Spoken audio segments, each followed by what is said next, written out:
நட்ட நடு ராத்திரியில் முன்ன பார்க்க வரும்போது தண்ணி குடந்துக்கி நான் தனியாக வரும்போது என் மனசு மனசு சருபடி ஒன்ன பிரிஞ்சா மனசு தாங்குமடி ஒன்ன பிரிஞ்சா எஸ்னார் மனசு தாங்குமடி மதி கொழுந்தே ஏ மல்லிய பூவே சொக்க மனசு பிடிக்கலையா சொல்லு சொல்லு பஞ்ச வந்த வழி இல்லையா வந்து நில்லு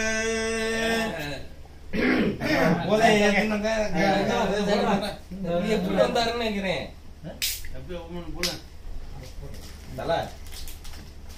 நீர் இருக்கும் இடத்தை தேடி ஊத்து செல்லும் ஆனா உதிக்கிற சூரியனா இருக்கணும் என் தலைவர் தங்க தமிழ்நாட்டில சிங்கப்பூர்ல வாழ்ந்து என் இயேசுரான் காலையில் உதிக்கின்ற சூரியன் என் இயேசுரானாக இருக்க வேண்டும் என்று நினைத்துக் கொண்டிருக்கின்றேன். கொஞ்சம் போட்டு ஒரு பாட்டு போடு. காலையில் உதிக்கின்ற சூரியன் உதய சூரியனா இருக்க வேண்டும் இயேசுரானாக நினைத்துக் கொண்டிருக்கின்றேன் நான்.